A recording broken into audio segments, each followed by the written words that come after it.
We are about to see the transformation of the human race in education, in governance, in human-to-human connections, in employment, commerce and entertainment, and we will become a multiplanetary species.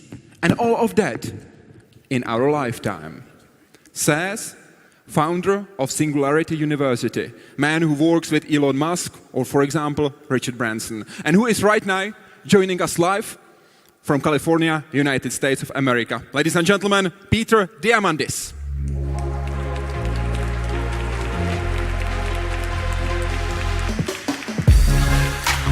Good evening, good afternoon, everybody. It's a pleasure to be joining you. Thank you so much for making time for me to be able to participate.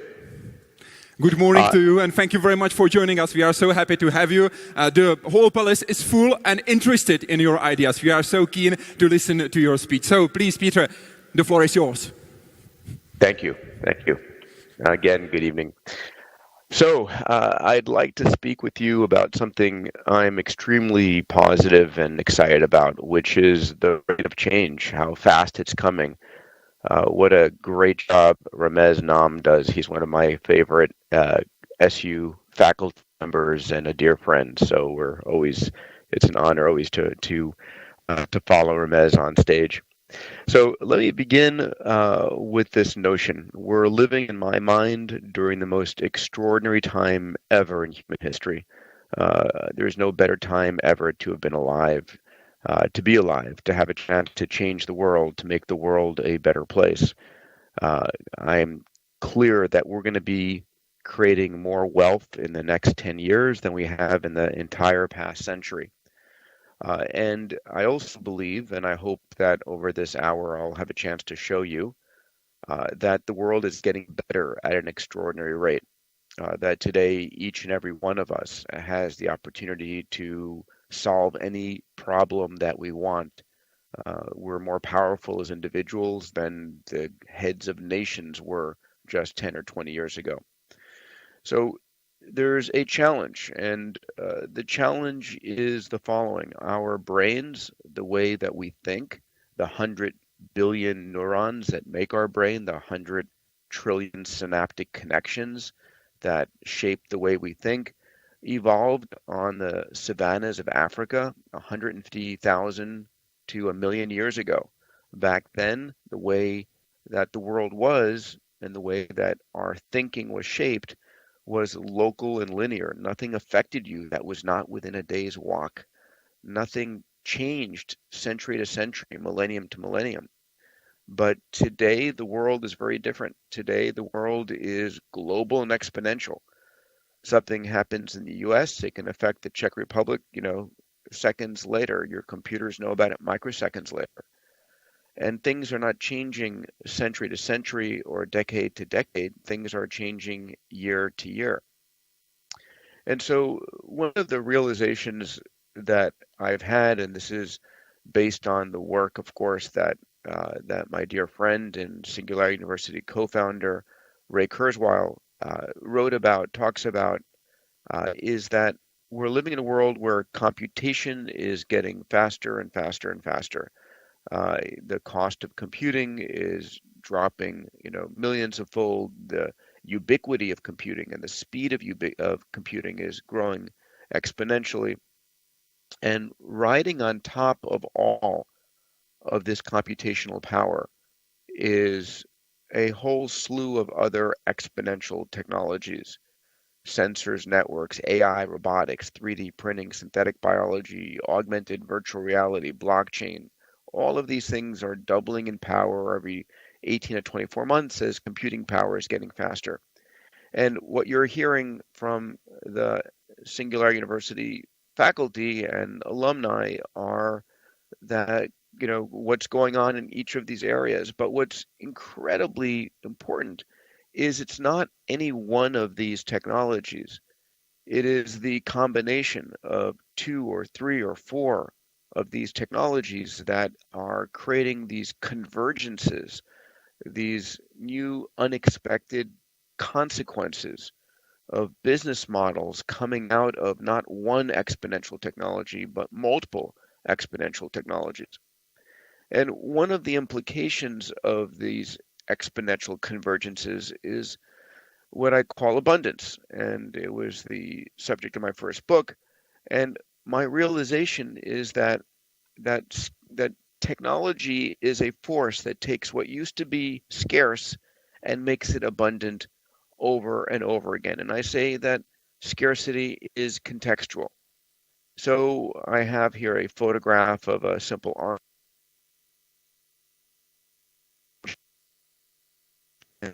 Abundance. I use this as an example. If I were to, grab the oranges from the lowest hanging branches, all of a sudden oranges go from being available to being scarce until I invent a piece of technology, in this case, a technology being a ladder that gives me higher reach. And then all of a sudden I'm able to reach the higher branches and oranges are abundant again. Here's another example. What would we think of as more scarce than perfect diamonds? Imagine a 6 or 8, 10-carat perfect diamond. Well, of course, the De Beers organization has taught us that those kinds of diamonds are scarce. But the reality is that we are now using technology to convert scarcity into abundance. A friend of mine in Silicon Valley has built a company called the Diamond Foundry. And this company has built a machine about the size of a refrigerator that anything, that in one end comes water, methane, and electricity, and at the other end comes perfect diamonds. How big would you like your diamond? Would you like it to be 6 carats, 8 carats, 10 carats? Would you like flaws? Would you like color? No problem. It's the notion that the technology, again, can take what we used to think of as scarce and make them abundant. So let's talk about that. You just heard a fantastic presentation by Ramez about how energy is no longer becoming abundant. Of course, we used to go and hunt the whales to get whale oil to be able to give us light for our nights.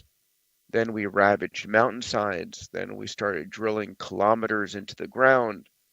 And of course, as you heard from Ramez, we're living in a world where there are, something like 8,000 times more energy hitting the surface of the earth than we consume as a species. It's not scarce. Energy is not scarce, it's just not in a usable form.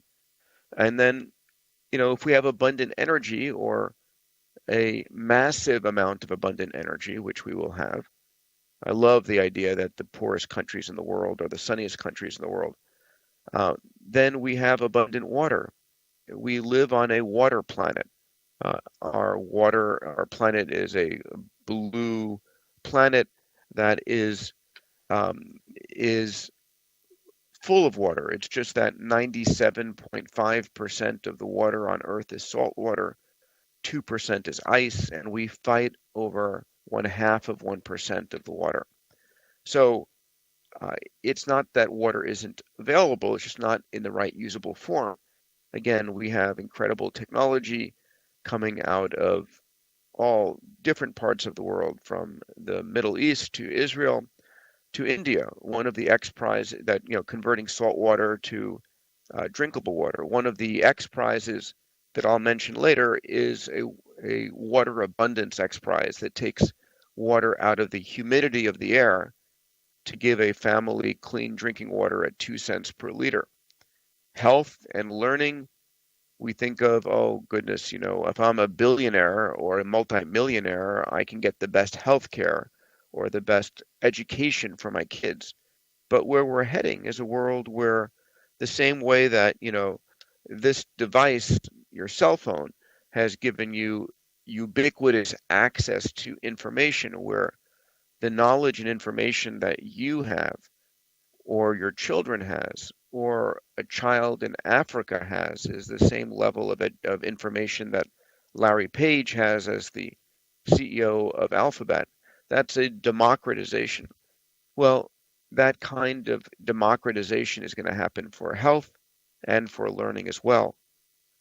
Time, we're going to start to increase our available time by lengthening the length of our lives, the healthy length of our lives.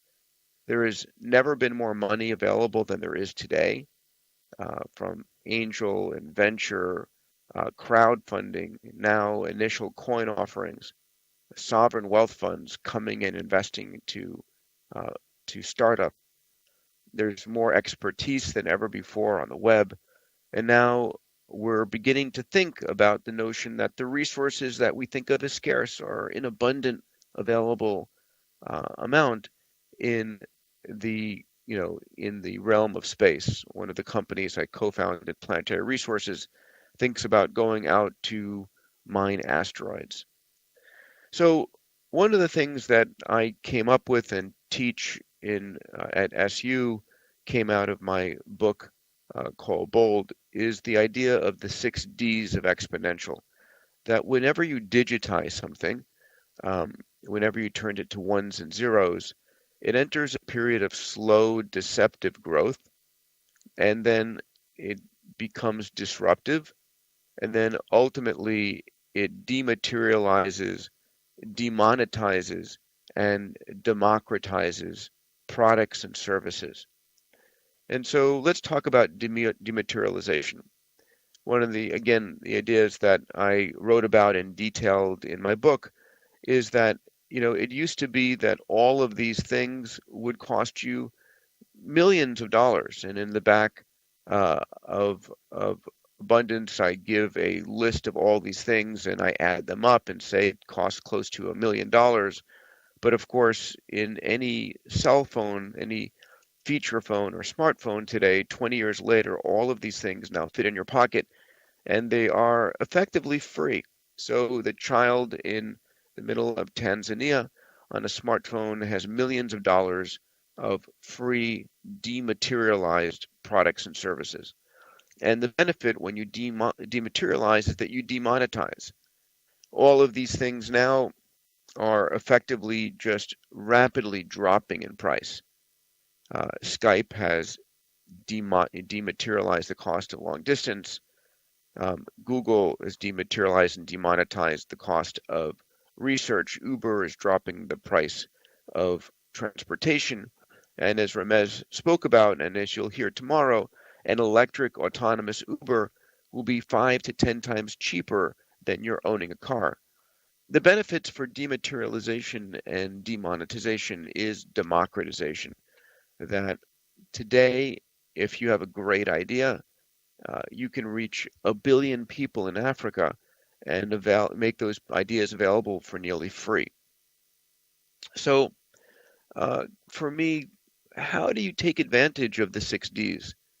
And it's the notion that you can, if you're an entrepreneur, and what I teach at Singularity University is that the world's biggest problems are the world's biggest business opportunities. That if you want to help 1 billion people, if you want to become a billionaire, help 1 billion people.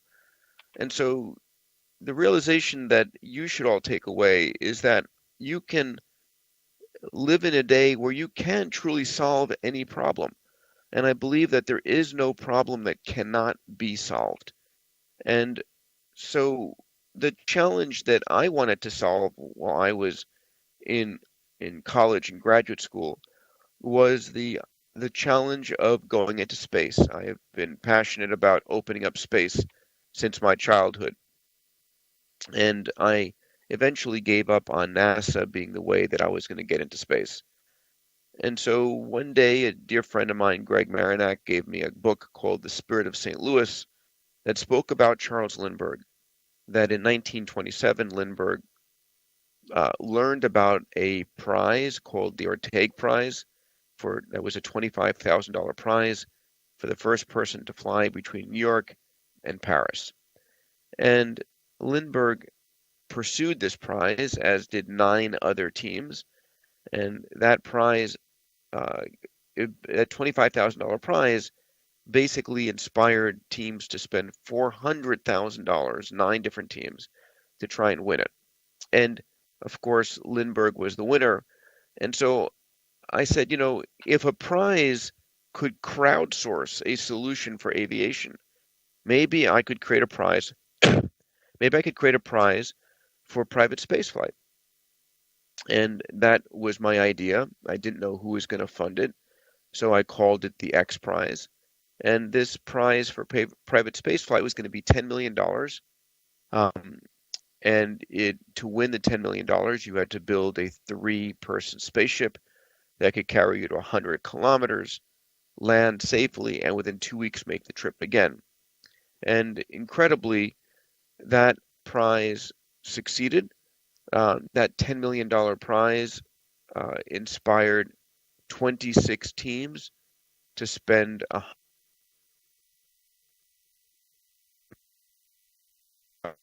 win the prize.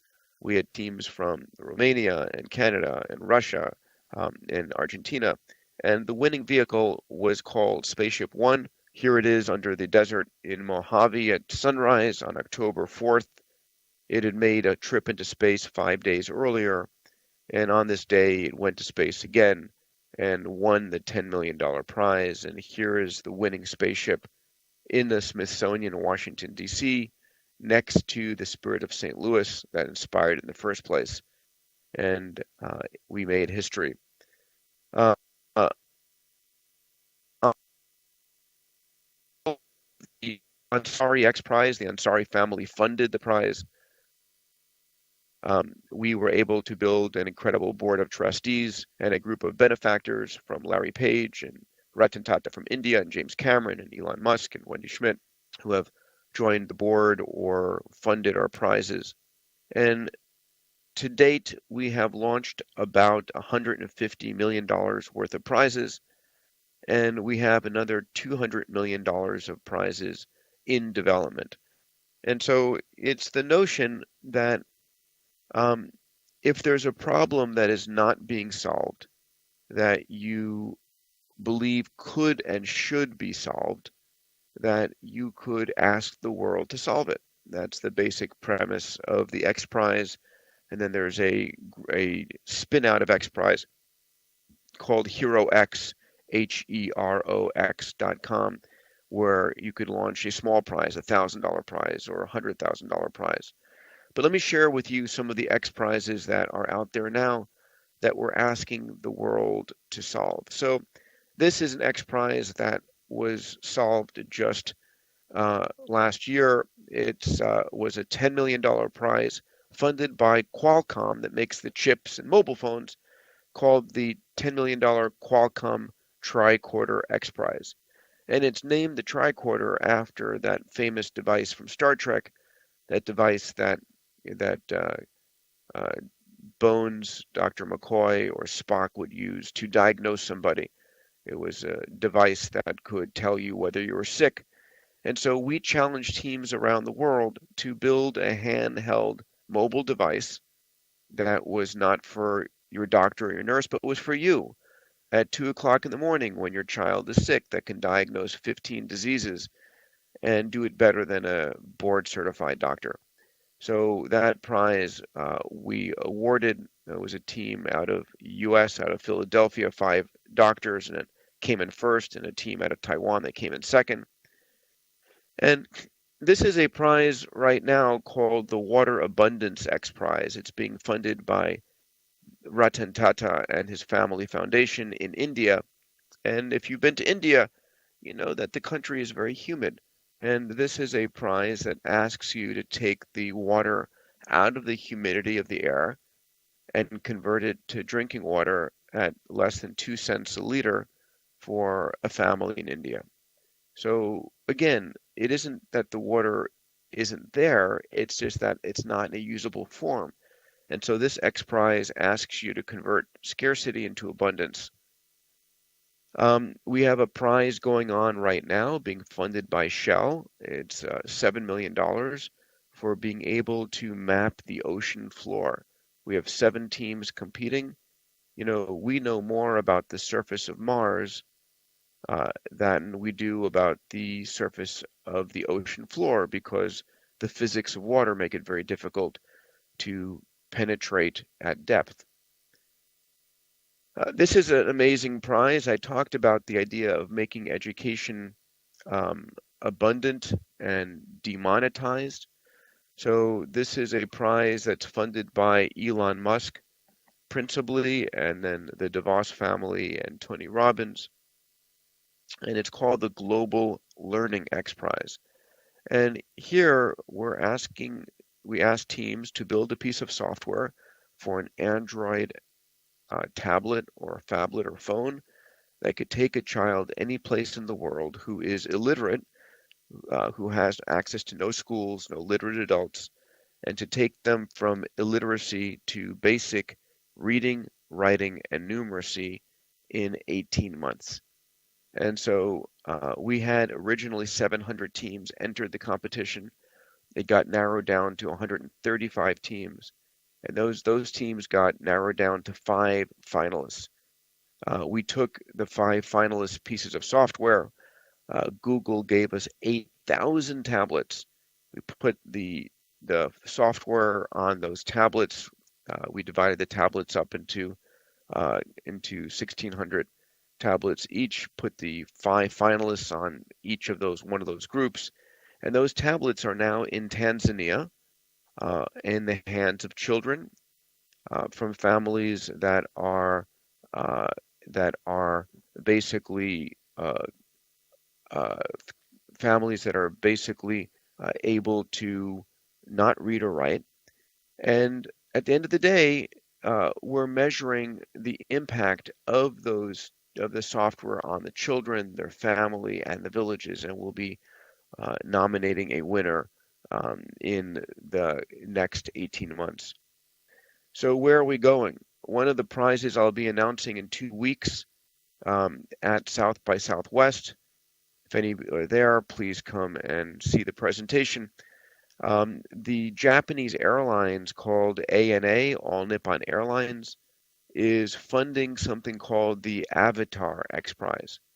And so this is an X Prize in which we're asking teams around the world to build a robot, an avatar robot, that I could put on a pair of virtual reality glasses and a haptic suit and basically occupy that robot, look around, see what that robot is seeing, hear what that robot is hearing, and then move around. So for example, in the future when we have these avatars, rather than using WebEx to transmit my voice and my image and my PowerPoint to you, I would join you on stage as a robot version of myself. And I would walk around the stage and I would speak to you and watch you and click the clicker and be there through my avatar robot versus there by just transmitting my bits to a screen. So imagine a future where if there was a fire, you could have a fireman occupy an avatar robot and go into a burning house and save the family. Or if there was a nuclear meltdown, instead of sending a AI robot, I could occupy a robot and go and turn whatever knobs need to be turned to shut down that nuclear reactor. Okay, what I'd like to do now is spend a few minutes and then hopefully we'll go into Q&A, spend some time talking about the impact of abundance, impact of exponentials on abundance. So I had the opportunity to write my first book, Abundance. The name came from Neil Jacobstein, one of our SU faculty members, and the subtitle, The Future is Better Than You Think, came from Ray Kurzweil. And Abundance, The Future is Better Than You Think was a book I had to write because I was seeing the world getting better on so many different levels, right? You have seen that here in the presentations, just like you saw from Ramez, who just spoke about how the world is getting better from an energy standpoint. It used to be that very few people had access to energy, and very soon, in the next 20 years, the poorest countries and the poorest people will be the sunniest countries and the countries where people have the most access to energy. And I had the pleasure to give one of the closing speeches at the Clinton Global Initiative. President Clinton was a big fan of the book. And as he introduced me, he said, "Peter, why are you so positive about the future? Don't you watch the news?" And I said, President Clinton, I'm positive about the future, first, because I don't watch the news, and second, because I look at the data. And so let's talk about that first one first. So, I am clear that the news media is delivering every piece of negative news in the world to each of us on our TVs, our radios, our newspapers, our mobile devices, our tablets, our phones. We're living in a world where the news media is a drug pusher and negative news is their drug. And there's a reason for this. You know, as we evolved on the savannas of Africa millions of years ago, back then, if you missed a piece of good news, that's too bad. You missed a piece of negative news and you were dead. If you miss that a rustle in the leaves is not the wind, but a lion, your genes were out of the gene pool. So we evolved an ancient piece of our temporal lobe called the amygdala that scans everything we see and everything we hear for negative news. And we pay 10 times more attention to negative than positive news. And, unfortunately, because of that situation, good news networks fail. And the only news networks that succeed are the negative news networks, which is why the news media preferentially feeds us negative news. I'm not saying that the news is not true. I'm saying that it's not a balanced view of what's going on, right? There's no one standing at the local airport saying there was no airplane crash here today, because that's not news. It's only when there's an airplane crash that you see it over and over and over again by the news media that it's news. So remember that, that you need to work extra hard to balance the news. For me, I just don't watch the news anymore. I get my news from Google filters to show me what's important to me, not what a news commentator tells me I have to be seeing, not what my amygdala lights up. So if you look over the last, since the year 1900, the last 118 years, the data is pretty amazing. The global income around the world has more than tripled. The lifespan of the human race has more than doubled. We're about to double it again. The cost of food has dropped, 30 to 50 fold. The cost of energy has dropped 100-fold, as you've seen from Hermes. The cost of transportation has dropped, hundreds of fold. I mean, I know the numbers for examples in the United States. If you were traveling, in the year 1840 from New York to Chicago, it took 3 weeks to get there by stagecoach, by horse and buggy. And then when the railroads came in, it took 3 days. And now with airliners, it takes 3 hours. And soon with an Avatar, it'll take, 3 milliseconds. So transportation has dropped, communications has dropped millions of fold. So the question is, why do some people think that the world is worse than today? Why is it that a lot of people are saying, "Oh, the world is so terrible"? Why do we romanticize the past? And if you look back at reality, we see that famine, plague, and war, the world used to be brutal. It was awful to live a few hundred years ago or 500 years ago. So let's look at some examples at the situation. Back in the past, famine would destroy us. There was, if there would be a season or two of bad weather, that would ruin a harvest. So in France, for example, between 1692 and 1694, 15% of the population of France starved to death. Nearly 3 million people. Imagine if 3 million people in any country starved to death today. If you look at disease, the Black Death in the 1330s, 40% of England was wiped out. 200 million people died globally. And it didn't have to be that long ago, 100 years ago this year, in 1918, it turned out that 500 million people were infected by the flu. That was a third of the world's population, and 50 million people died from the flu 100 years ago. 50 million people 100 years ago, not long ago. And if you look at the past in terms of war, it used to be that we were far more violent than we are today. Um, over the past 500 years, the rate of violence has dropped 100-fold. It's 100 times safer to be alive today.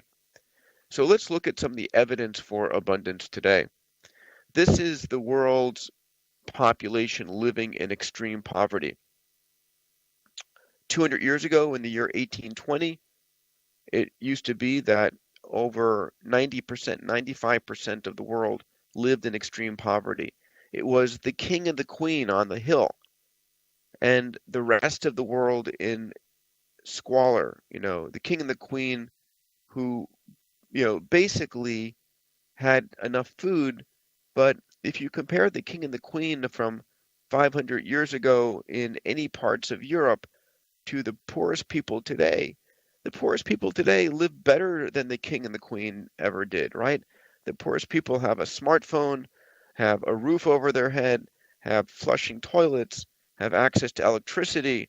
Some of them have access to, autonomous cars. I mean, to ride-sharing services. So we've gone from 95% of the world in extreme poverty to just under 15% today, and it's dropping rapidly. Literacy rates have gone from 15% 200 years ago to 85% today, and as I showed you, we're going to be getting all of the world out of illiteracy. I'm a father of two 6-year-old boys, and 200 years ago, it was a coin flip of whether or not that child would live to age 5 or not. This is data from Bill Gates. So in the year 1800, 45% of children did not make it to age 5. Today, it's 4%. It's still too high. This is maternal mortality rate. It was dangerous to have a child, and today, of course, it's dropped dramatically. This is global life expectancy, and you've got the amazing Aubrey de Grey speaking about life extension and longevity and healthy. I won't even call it aging. And this is an area that I care deeply about. I'm proud to have two companies in this arena, Human Longevity, HLI, and Cellularity, which is in the stem cell business. But 200,000 years ago, during the age of the caveman, the average life expectancy was in your late 20s. You would enter puberty at the age of 13, and you would have a baby at the age of 13. And then that baby would grow up and have a baby at age 13, at which point you were 26 years old as a grandparent. And back when food was scarce, before we had McDonald's and such, the best thing you could do to perpetuate your species and your family lineage was not steal food from your grandchildren. So you would die by age 30. 200 years ago, the average age was 40 for a male. Now it's growing to close to 80, and we're going to double the lifespan again. And as Aubrey and Ray Kurzweil talks about, we're heading towards longevity escape velocity, the point at which for every year you're alive, science is extending your life for more than a year. And so people say, if we're going to be living 100 years, 200 years, living forever, Peter, shouldn't we be worried about overpopulation of planet Earth? Well, here's a chart that should answer that question. a lot of my friends in Silicon Valley are worried about underpopulation of planet Earth. It's the notion that we will probably grow the population of the planet to 9.5 or 10 billion, and then the population will begin to decline. Why will it decline? Well, it turns out that if you do two things to any population of a nation or a city, if you educate them and make them healthier, they go into negative decline. And so some of the healthiest, best educated parts of the world are growing smaller in population size. So back in the 1950s, from this chart, you can see that 6 countries had nearly 100 countries had 6 or more children per family. And then as we go forward, the number of children per family is beginning to rapidly decrease because we're making populations healthier and better educated. In this chart, you can see that the rate of airline fatalities for airlines has dropped to near zero. Unless you're watching it on CNN, what I call the crisis news network or the constantly negative news network, showing you an airline crash over and over and over again. This is the blue line is automobile fatalities, which have been getting better and better as, yes, okay. So let me repeat, yes. So in this chart, what we see here is the orange line is airline fatalities, and airlines are clearly the safest mode of transportation in the world, and we see it going to near zero. The blue line is automotive fatalities, which are getting less and less as we add safety features. But when we get autonomous cars, this line will also go to zero. This is a chart that shows us global death rates due to natural catastrophes. And, you know, when you look at this chart, you say, why is the death rate dropping in the 50s, 60s, 70s, and 80s? It's not that we have less disasters. It's that we have better technology. We have satellites to show us where hurricanes are going, better data that we can collect, to better computer models to predict when and where catastrophes will hit. And then finally, this is a chart from Steven Pinker at Harvard University, who wrote a book called The Better Angels of Our Nature, that shows us we're actually living during the most peaceful time ever in human history. Your chances of dying a violent death are 100 times less than they were during the Middle Ages, and we forget how violent it used to be. And we only think of the world being violent right now because every murder on the planet is broadcast to you on your smartphone or your tablet. And so you think that we're under siege. So the question is, why is this happening? You know, why now? Why is the world getting better at an extraordinary rate? Why is the cost of energy dropping, the cost of access to water dropping, the cost of access to healthcare and education dropping? It's the impact of exponentially growing technologies that you're here to hear about and learn about. It's why Singularity University exists. It's why X PRIZE exists. It's living in a time where we're able to take what used to be scarce and making it abundant over and over again. If you'd like a copy of these slides, please just go to this website, plug in your email, and my servers will send you these slides. I put out a technology blog every Sunday you'll have access to, and it would be my pleasure to take time to answer some questions. Thank you.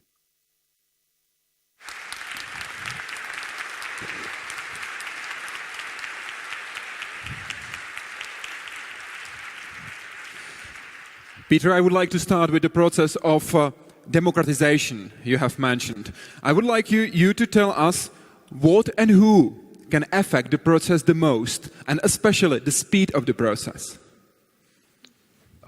Fantastic. So, there is something going on in the world that's important for you to understand, is that we're basically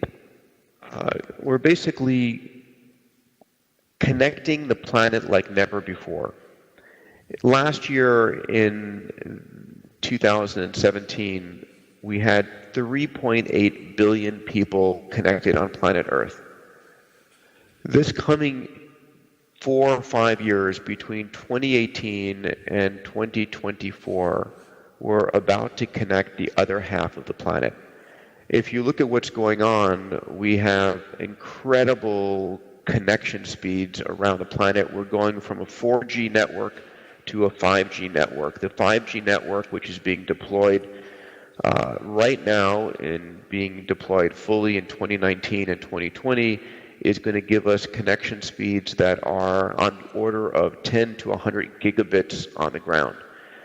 In addition to that, we've got Facebook putting up drones and satellites. We've got Google putting up balloons and satellites. We have OneWeb. This is Richard Branson, Greg Weiler, Paul Jacobs, with $1.2 billion of SoftBank's money, putting up a 900 satellite constellation, giving us gigabit connection speeds everywhere on the planet. But it doesn't stop there. Boeing is putting up a series of 7 10 terabyte satellites in MEO geo orbit. We've got, on top of that, SpaceX putting up something like 11,000 satellites, giving us gigabit connection speeds. So we're going to connect every single person on the planet, the poorest people on the planet. Everyone is going to have 100 megabit, gigabit connection speeds, right? And the cost of these devices, our smartphones, our tablets, will eventually be zero.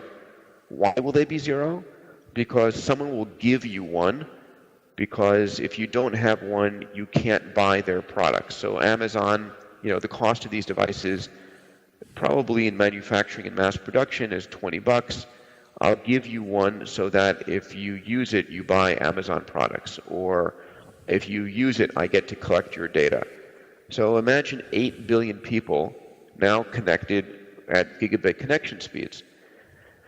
And it's a chance for me to create a piece of hardware or a piece of software and reach 1 billion people.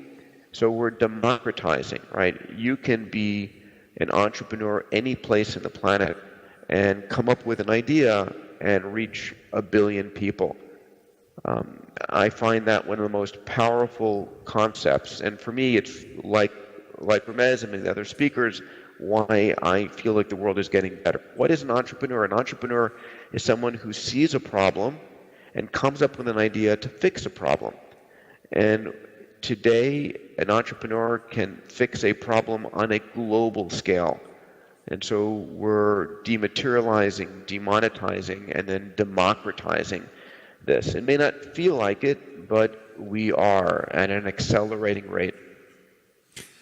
Peter, Jan Radil is asking, what is going to remain scarce in the future if so many things are become abundant? That's a great question. One of the questions that as an entrepreneur you need to be thinking about and asking. Jeff Bezos, who's a brilliant entrepreneur and engineer, I've known him for 35 years since college. Jeff famously asked, what's not going to change as we go forward? And his answer was, people are going to always want things cheaper. People are always going to want more options, and people are going to always want, things faster. So the question is, what's not going to become scarce? I don't know. I think we're heading towards a world in which nanotechnology, AI, access to the world or the universe's resources are going to make everything more and more abundant. I think we're heading much more towards a Star Trek universe, a post-capitalist universe. In the future, if I want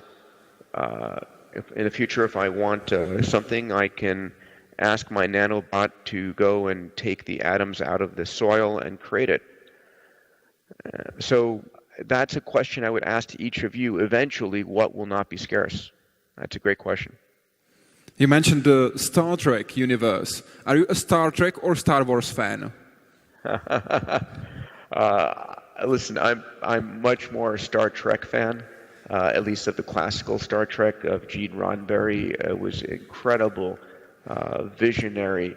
It was more technology than fantasy. Of course, I'm a Star Wars fan as well, but I'm a hardcore Star Wars. I'm a Star Wars fan as well, but I'm a hardcore Star Trek fan for sure. Zach Tiger is asking, as a young business student, what are the steps I can take to make a meaningful impact in the exponential growth of the planet?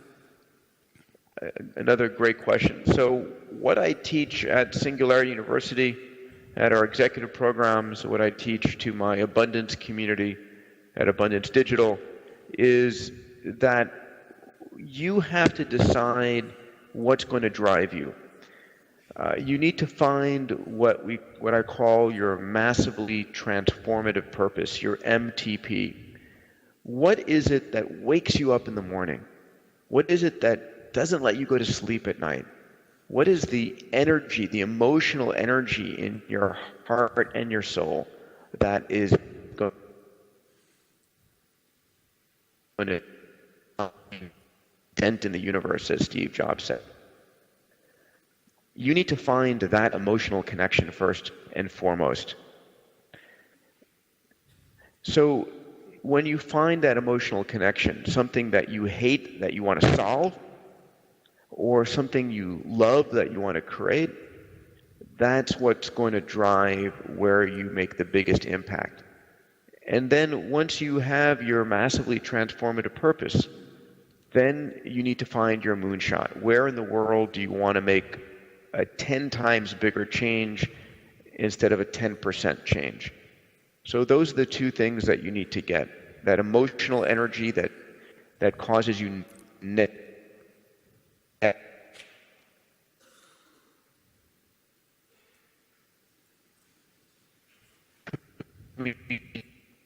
years. When I was doing the XPRIZE, it took me 10 years to basically fund it and to get it solved. And I didn't give up because that 9-year-old child in me had that emotional desire to change the world. It is the very first time when Singularity University Summit is in the region of Central Europe. From your perspective, what are the key lessons we should especially pay attention here in the Czech Republic and in the region of Central Europe? I think the key lesson for the entrepreneurs and the business leaders and the government officials in the world is that the world is, the boundaries are dissolving. That today an entrepreneur in the Czech Republic has access to the same tools and technologies that an entrepreneur in Silicon Valley, in Tel Aviv, in Dubai, in London, in Paris has access to. That a lot of it is mindset. It is that it's a matter of, do you believe you can or do you believe you can't? Because you're right in either way. Where we're going to be seeing the impact of blockchain, of AI, of quantum computing, of ubiquitous computing on the cloud, of printing on the cloud, means that you can come up with an idea and create it no matter where you live. I think that's one of the most important things. I think you could pick up a great entrepreneur from Silicon Valley and drop them in the Czech Republic, and if they're driven, they can get access to the resources and the capital and the ideas and build a company anywhere.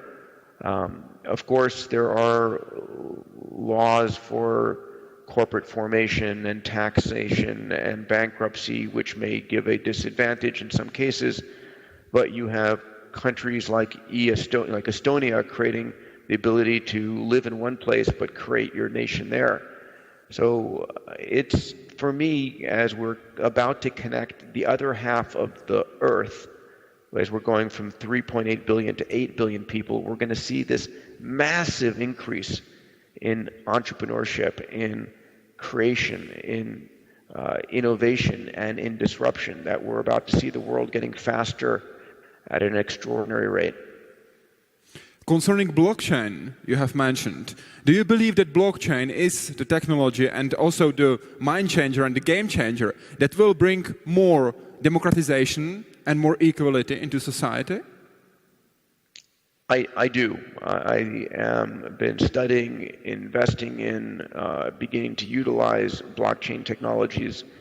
And again, it's not about Bitcoin or Ethereum. It's about the notion of democratizing access to this and using this incredible concept and technology to transform how and where people think about their their assets and their ownership and their capabilities residing.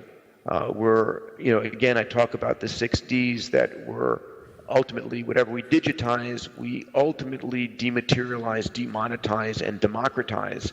And blockchain is a critically important part of that. The very last question. You are very passionate about space. That's right. There is no change there, is there? No, not at all. I'm very passionate about space. Did you or did you not buy one of those 2 tickets that are prepared for those who will fly to the moon with Elon Musk? Even if I could tell you, I wouldn't. But no, I am excited about going to the moon and also going to Mars. And what I think about is the idea that it's during our lifetime, during the lifetime of everybody watching, that the human race is going to become a multi-planet species. This is a very critical time for humanity. If you think about it, the last time we moved and did this was when the early lungfish crawled out of the oceans onto land and went from oceans to land. We're about to crawl out of the earth into the universe. And it's happening during our lifetime right now.